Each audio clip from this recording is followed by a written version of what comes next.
स्वागत है आपका डेली करंट अफेयर वीडियो में, जो कि मैं लेके आता हूँ रोज सुबह 7 बजे friends at preparation YouTube channel पर। तो स्टार्ट करते हैं फिर आज का डिस्कशन इस क्वेश्चन के साथ। With reference to the lifeline Udaan, consider the following statements. It intends to transport essential medicine cargo to remote parts of the country amid the lockdown to support India's fight against COVID-19. It is collaborative effort of Ministry of Health and Family Welfare and the Ministry of Civil Aviation. Which of the following statement given above are not correct? Your options are A, 1 only, B, 2 only, C, both 1 and 2, D, neither 1 nor 2. अच्छा, इस question में जैसे सबसे पहले हम ये check करेंगे कि हमें पूछा क्या गया है, करेक्ट स्टेटमेंट या इनकरेक्ट स्टेटमेंट। तो जैसे आप ये देख रहे हैं कैपिटल लेटर में ही साफ साफ लिखा हुआ NOT, यानी कि नॉट करेक्ट, यानी कि हमें गलत स्टेटमेंट आइडेंटिफाई करना है। ठीक है, उसके बाद ये जो टॉपिक में पूछा गया है, इसमें आपसे एक टर्म पूछा गया लाइफ लाइन उड़ान, ये है क्या चीज। ठीक है, अगर आप न्यूज़पेपर को फॉलो कर रहे हैं और जैसे कि आप जानते हैं आजकल कोविड-19 को लेकर के काफी इशू क्रिएट हो गया पूरे वर्ल्ड वाइड में, अगर प्रॉपरली इसको फॉलो कर रहे हैं तो उससे रिलेटेड ही क्वेश्चन है। तो इसमें सबसे पहले बोला गया कि ये लाइफ लाइन उड़ान जो है, ये जो टर्म है, ये यूज किया जा रहा है कि इंडिया का सिविल एविएशन प्रोग्राम है, जिसमें क्या किया जा रहा है कि रिमोट एरिया में मेडिसिन को या फिर कोई भी मेडिकल असिस्टेंट प्रोवाइड करने के लिए स्कीम लॉन्च की गई है हमारी कंट्री के अंदर। पहला स्टेटमेंट ये बोला जा रहा है। अच्छा, दूसरा स्टेटमेंट आपसे ये बोला जा रहा है कि ये जो एफर्ट लगाया जा रहा है या ये जो स्कीम लॉन्च की गई है, ये जो प्रोग्राम इंप्लीमेंट किया गया है, ये हमारी कंट्री के दो मिनिस्ट्री यानी कि ministry of health and family welfare एक इसने और दूसरा मिनिस्ट्री ऑफ सिविल एविएशन, दोनों मिलकर के ये काम कर रही है। तो आपको आइडेंटिफाई करना है कि इसमें गलत कौन सा है। ठीक है, तो आपके पास 4 ऑप्शन ये हैं और इस हिसाब से आप क्वेश्चन को आप अटेम्प्ट करिए। तो इसका जो करेक्ट आंसर है, यानी करेक्ट का मतलब है यहाँ पे हमें नॉट करेक्ट आइडेंटिफाई करना है, यानी कि ABCD में अगर मैं बात करूं तो इसका जो करेक्ट आंसर है B, यानी कि 2 ओनली, यानी कि जो सेकंड स्टेटमेंट है वो गलत है, हमें गलत ही आइडेंटिफाई करना था इसके अंदर। ठीक है, तो क्वेश्चन के हिसाब से करेक्ट आंसर जो हमारा हो गया वो हो गया B, यानी कि सेकंड ओनली। ठीक है, अब समझ लेते हैं क्या है। तो इसमें जैसे फर्स्ट स्टेटमेंट था आपके पास, ठीक है, फर्स्ट स्टेटमेंट में आपसे ये बोला गया था कि ये जो क्या नाम है लाइफ लाइन उड़ान है, ये सपोर्ट करता है हमारी कंट्री में मेडिकल कार्गो यानी कि मेडिकल असिस्टेंट प्रोवाइड करने का रिमोट एरिया का। ये स्टेटमेंट करेक्ट है, बिल्कुल सही स्टेटमेंट है, लेकिन हमारे से क्वेश्चन में पूछा गया नॉन करेक्ट बताना है, जो गलत है वो बताना है, यानी कि इसको हम चूज नहीं कर सकते। अच्छा, दूसरा ये बोला गया आपसे ये जो सिस्टम है या ये जो प्रोग्राम जो इंप्लीमेंट किया गया 2 मिनिस्ट्री के द्वारा लॉन्च किया गया, नहीं, ये गलत हो गया यहाँ पे, और गलती हमें आइडेंटिफाई करना। गलती क्या होगी इसके अंदर, इसमें गलती ये होगी कि मिनिस्ट्री ऑफ सिविल एविएशन ने इसे स्टार्ट किया था। ठीक है, ये किसी के साथ कोलैबोरेट इन्होंने नहीं किया कि सिविल एविएशन और हेल्थ एंड फैमिली वेलफेयर का कोई पार्ट नहीं है इसके अंदर, ये प्रोग्राम अकेले मिनिस्ट्री ऑफ सिविल एविएशन ने लॉन्च किया हुआ है। ठीक है, तो हमें गलत आइडेंटिफाई करना था, तो गलत हमारा आंसर इसमें B था, यानी कि क्वेश्चन के हिसाब से जो करेक्ट ऑप्शन हो जाएगा वो हो जाएगा B, यानी कि सेकंड ओनली। चलते हैं नेक्स्ट क्वेश्चन की तरफ। With reference to the International Energy Agency, consider the following statements. The International Energy Agency is an autonomous organization which work to ensure reliable, affordable and clean energy. It is headquartered in Vienna, Austria. India became the associate member of the International Energy Agency in 2017. Which of the statement given above are correct? Your options are A, 1 and 3 only, B, 1 and 2 only, C, 2 and 3 only, and D, 1, 2 and 3. अच्छा, सबसे पहले हम check कर लेते हैं हमसे correct पूछा गया इनकरेक्ट पूछा गया। तो जैसे आप देख रहे हैं इसमें पूछा गया करेक्ट स्टेटमेंट फाइंड आउट करना है। ठीक है, 3 स्टेटमेंट हमारे पास और टॉपिक क्या है हमारे पास, टॉपिक है हमारे पास इंटरनेशनल एनर्जी एजेंसी है। ठीक है, अब इंटरनेशनल एनर्जी एजेंसी क्या है इसके बारे में, तो सबसे पहले जैसे ये बोला गया कि ये क्या है कि एक ऑटोनोमस ऑर्गेनाइजेशन है। ठीक है, दूसरा ये बोला कि ये जो काम करता है ये हमारे इंटरनेशनल लेवल पर रिलायबल, अफोर्डेबल और क्लीन एनर्जी के ऊपर काम करता है। ओके, और दूसरा स्टेटमेंट आपसे बोला गया कि इसका जो हेडक्वार्टर है ये ऑस्ट्रिया में, ऑस्ट्रिया की में एक सिटी है वियना, वहां पर, यानी कि ऑस्ट्रिया की कैपिटल है वियना के अंदर इसका हेडक्वार्टर है। अच्छा, लास्ट में ये पूछा गया, बताया गया आपको कि इंडिया इसका पार्ट बन गया 2017 में, इंडिया एक इसका एसोसिएट मेंबर बन गया है इस ऑर्गेनाइजेशन का। ठीक है, तो अब अटेम्प्ट करिए क्वेश्चन को। तो इसका जो करेक्ट आंसर है वो है A, यानी कि 1 and 3 ओनली, यानी कि फर्स्ट और थर्ड स्टेटमेंट करेक्ट है और सेकंड स्टेटमेंट में गलती हुई। गलती क्या होगी, जो हेडक्वार्टर आपको बताया गया था कि हेडक्वार्टर वियना यानी कि ऑस्ट्रिया में ना होकर के ये इसका जो हेडक्वार्टर है वो पेरिस में, जो कि फ्रांस की कैपिटल है, वहां पे है। ठीक है, और फ्रांस ने ही इंडिया को काफी सपोर्ट किया था ताकि इंडिया इसका एक पार्ट मेंबर बन सके। ठीक है, तो इंडिया एसोसिएट मेंबर अगर बना किसकी हेल्प से? फ्रांस की हेल्प से। और फ्रांस और इंडिया की जो फ्रेंडशिप है उसकी वजह से ही इंडिया इसका एक मेंबर बन पाया, इसका एक पार्ट बन पाया। चलिए अब बात कर लेते हैं ये ऑर्गेनाइजेशन या फिर ये है क्या चीज। इंटरनेशनल एनर्जी एजेंसी जो है 1973 में एक क्राइसिस आ गया था वर्ल्ड ओवर में एनर्जी को लेकर के, जब ओपेक की जो कंट्री है, ओपेक कंट्री वो कंट्री है वर्ल्ड वाइड जो कि पूरी दुनिया में ऑयल को सप्लाई करती है, यानी कि ऑयल सप्लाई करने वाली कंट्री मिलाकर के जो एक समूह बनता है, एक ऑर्गेनाइजेशन बनता है, उसका नाम ओपेक है। ठीक है, तो उन्होंने क्या किया था 1973 में ऑयल को सप्लाई करना बंद कर दिया था। ठीक है, और बंद करने के बाद ये मोटो रखा था कि जब सप्लाई कम होगी तो वो प्राइस को इंक्रीज कर सकेंगे, और इस वजह से पूरे वर्ल्ड वाइड में काफी ऑयल से रिलेटेड काफी क्राइसिस हो गए थे।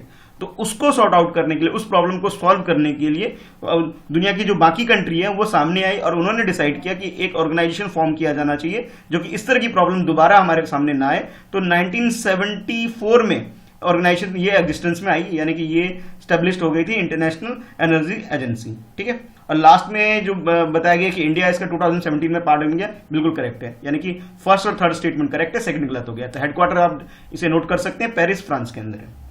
तो अब चलते हैं नेक्स्ट क्वेश्चन की तरफ। विद रेफरेंस टू द प्रधानमंत्री भारतीय जन आरोग्य औषधि परियोजना, दोबारा बोल रहा हूं, प्रधानमंत्री भारतीय Jan Aushadhi Pariyojana, consider the following statement. Under it generic medicine are provide free of cost. The bureau of from PSUs of India BPPI is the implementing agency for the scheme. Which of the statement given above are correct. अच्छा, इस question में आपसे जो सबसे पहले check कर लेते हैं भी करेक्ट पूछा गया इनकरेक्ट। तो जैसा आप क्वेश्चन देख रहे हैं इसमें करेक्ट पूछा गया, ठीक है। उसके बाद जो नेक्स्ट जो आपको ध्यान में रखना है कि टॉपिक क्या है, तो टॉपिक इसमें यह है कि प्रधानमंत्री भारतीय जन औषधि परियोजना। तो गवर्नमेंट कुछ ना कुछ स्कीम वगैरह लेके आती है, तो अगर आप स्कीम को फॉलो करते हैं तो उस बहुत सारी स्कीम जो गवर्नमेंट लेके आती है, हमारी सेंट्रल गवर्नमेंट लेके आती है, तो उस स्कीम के अंदर ये भी एक स्कीम है कि प्रधानमंत्री भारतीय जन औषधि परियोजना।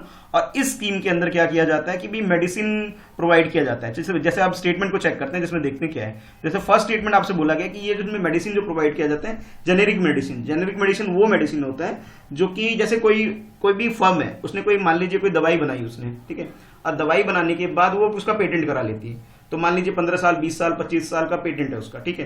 तो यानी कि वो पर्टिकुलर जो मैन्युफैक्चरर है वही उसको प्रोड्यूस करेगी, वही उसका मैन्युफैक्चर करेगी, काम करेगी, बाकी नहीं कर सकती। अगर करेगी तो उसे कॉपीराइट या फिर लॉयल्टी फी उसको देनी पड़ेगी, ठीक है। तो 20-25 साल वो उसका बिल्कुल एकदम मोनोपोली होता है मार्केट में, और फिर वो उस पर काम करती है जो भी है। तो जब उसका ये लाइसेंस कंप्लीट हो जाता है, यानी 20-25 साल जब कंप्लीट हो जाता है, यानी कि अब उसका कॉपीराइट का जो पावर है वो जब खत्म हो जाता है, उसके बाद जब इस पर्टिकुलर दवाई को कोई और भी बना सकती है, यानी उस फार्मूले को थोड़ा सा मॉडिफाई करके कोई और भी यूज कर सकती है, तो उस मेडिसिन को हम बोलते हैं जेनेरिक मेडिसिन, ठीक है। अच्छा, इसमें जैसे बोला गया कि ये जो मेडिसिन है फ्री ऑफ कॉस्ट दी जाएगी, फर्स्ट स्टेटमेंट बोला जा रहा है। सेकंड स्टेटमेंट आपसे बोला गया है कि इसे जो इंप्लीमेंट कर रही है, जो स्कीम को जो काम कर रही है, वो कर रही है bureau of pharma PSU of India कर रही है। इंडिया की, हमारी कंट्री के जो PSU है, ब्यूरो ऑफ फार्मास्यूटिकल जो है, वो इस पे काम कर रही है, ठीक है। तो आपको आइडेंटिफाई करना है कि करेक्ट स्टेटमेंट कौन है, ठीक है। बहुत मैंने आपका डिटेल में समझा दिया है, अब अटेम्प्ट करिए थोड़ा।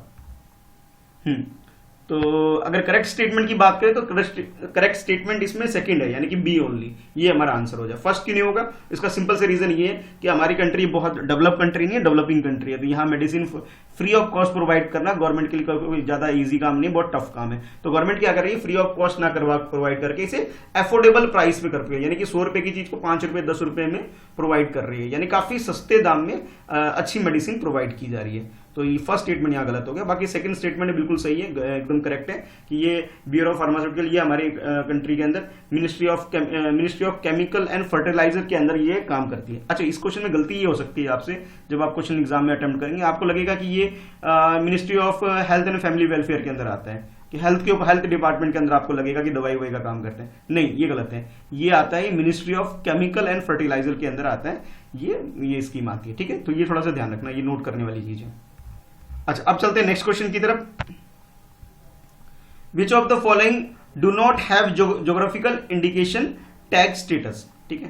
तो आपके पास ये 4 स्टेटमेंट है: Gorakhpur terracotta, Manipuri black rice, Banarasi paan और डिगुल लॉक्स। ठीक है, तो select the correct option using the code given below. Your options are A 1 and 3 only, B 2 and 4 only, C 1 and only and D 3 only. तो आपके पास ज्योग्राफिकल इंडिकेशन, यानी कि geographical indication क्या होता है कि कोई एक पर्टिकुलर चीज, कोई भी ऐसा सामान जो पर्टिकुलर किसी एक पर्टिकुलर एरिया में, एक पर्टिकुलर ज्योग्राफिकल एरिया में ही मिलता है, उसके अलावा वो चीज नहीं मिलती, तो गवर्नमेंट उसको प्रमोट करने के लिए उसे एक टैग दे देती है, जिसे हम बोलते हैं ज्योग्राफिकल इंडिकेशन देते हैं। तो आपको बताना है कि इन चारों में से नॉट करेक्ट, यानी कि इनमें से गलत कौन सा है, गलत को आइडेंटिफाई करना। बहुत इजी क्वेश्चन है, पर पूरे चांसेस आप गलती करोगे इसके अंदर। ठीक है, पूरे चांसेस, ये क्वेश्चन बहुत इजी लग रहा है लेकिन इसमें गलती होने के पूरे चांसेस है, और मोस्टली 90% लोग इसमें गलती कर देंगे इस क्वेश्चन के अंदर। तो अटेम्प्ट करिए क्वेश्चन, ऑप्शन ये है आपके पास। तो इसका जो करेक्ट आंसर है, करेक्ट आंसर यानी कि डी है, डी यानी कि थर्ड ओनली, यानी कि थर्ड स्टेटमेंट है वो गलत हो गया। क्यों?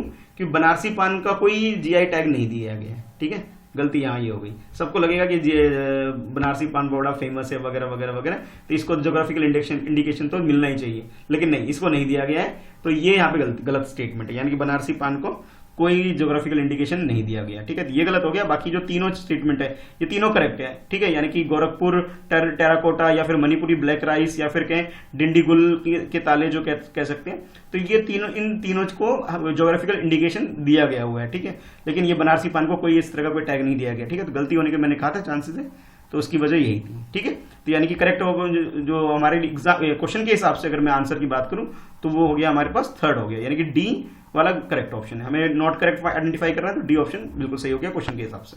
ठीक है, अब चलते हैं नेक्स्ट क्वेश्चन की तरफ। Consider the following statement. Permanent mission to the United Nation is the diplomatic mission that every member state dispute to the UN. Erkot Ramaswamy Mudaliar and Hansa Mehta were amongst the first few Indians delegates at the UN. Which of the statement given above are correct? Your options are A 1 only, B 2 only, C both 1 and 2, D neither 1 nor 2। अच्छा, इसमें जो बात की गई सबसे पहले check कर लेते हैं, भी करेक्ट पूछा गया, बिल्कुल सही, ये करेक्ट पूछा गया। अच्छा, उसके बाद आपसे पूछा ये जो फर्स्ट दो स्टेटमेंट दिया गया है, तो फर्स्ट स्टेटमेंट में आपसे बोला गया कि यूनाइटेड नेशन का जो परमानेंट मिशन जो होता है, जहाँ पे अलग अलग जो वर्ल्ड वाइड जितनी भी कंट्री है, जो अगर आपस में कोई डिस्प्यूट है उसको सॉर्ट आउट करने के लिए जो वहाँ पहुँचती है, तो उसमें जो वहाँ जो पहुँचती है, तो उसमें आपको ये बताना है उस के हिसाब से कि उसमें वहाँ पे कि जो डिस्प्यूट के लिए सारी एवरी मेंबर की, मतलब हर कंट्री के पास पावर है क्या वो अपनी डिस्प्यूट को लेके आ सकती है। तो पहले तो ये आपको ये बताना है कि ये सही है गलत है। अच्छा, दूसरा आपसे ये बोला गया है कि हमारी कंट्री के एकॉर्ड रामास्वामी मुदालियर और हंसा मेहता, ये हमारी कंट्री के दो ऐसे फेमस लोग हैं, दो कुछ उन फेमस लोगों में से हैं जो कि यूएन के अंदर, यूनाइटेड नेशन के अंदर एक डेलीगेट अच्छे ऑफिसर के रूप में एक अच्छे पोस्ट पे पहुंचे हुए कुछ लोगों में से एक है, मतलब ये दोनों में से कुछ एक है। तो आपको बताना है कि इसमें से करेक्ट स्टेटमेंट कौन सा है।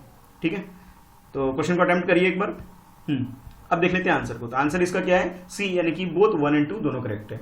यानी कि ये जो परमानेंट रिप्रेजेंटेशन है, जहाँ पे मैंने बोला कि भाई बाकी कंट्री के अगर कोई डिस्प्यूट है वहाँ के लेके आ सकते हैं, बिल्कुल लेके आ सकते हैं। अलग अलग कंट्री में अगर आपस में कोई नेबर कुछ आपस में कोई फाइट है, कोई डिस्प्यूट है, तो वो यूएन में जाके अपनी प्रॉब्लम को सॉर्ट आउट कर सकते हैं। यानी कि फर्स्ट स्टेटमेंट हमारा करेक्ट हो गया। अच्छा, सेकंड स्टेटमेंट जैसे मैंने बोला था आपसे कि भाई हमारी कंट्री के जो फेमस पर्सनैलिटी कह लीजिए या अच्छी पोस्ट पे पहुंचे हुए कुछ लोगों में से ये एकॉर्ड रामास्वामी मुदलियर और क्या नाम है हंसा मेहता, ये हाँ ये उनमें से एक है। इसके अलावा कुछ और लोग भी हैं जैसे लक्ष्मी एन मेनन और विजय लक्ष्मी पंडित। ये कुछ ऐसे लोग हैं हमारी कंट्री के, कुछ ऐसे बड़ी हस्ती हैं जो कि यूएन में अच्छी पोस्ट तक पहुंचे हुए हैं। ठीक है, मतलब अच्छी पोस्ट पे काम कर चुके हैं। ठीक है, यानी कि ये जो करेक्ट ऑप्शन जो हमारा हो गया वो हो गया सी, यानी बोथ 1 and 2 दोनों सही है। तो वीडियो आपको कैसा लगा कमेंट करके मुझे जरूर बताइए। आपका स्कोर कितना, आप कितने क्वेश्चन सही कर पा रहे हैं। ठीक है, और कोई सजेशन है तो आप सजेशन के लिए भी कमेंट कर सकते हैं। ठीक है, तो फिर मिलते हैं फिर कल फिर से एक नई वीडियो में। तो मिलते हैं नेक्स्ट वीडियो में। चैनल को सब्सक्राइब कर लीजिए अगर आपने सब्सक्राइब नहीं किया है। अगर आप कुछ और बताना चाहते हैं तो कमेंट बॉक्स के माध्यम से आप अपनी बात यहाँ रख सकते हैं। ठीक है।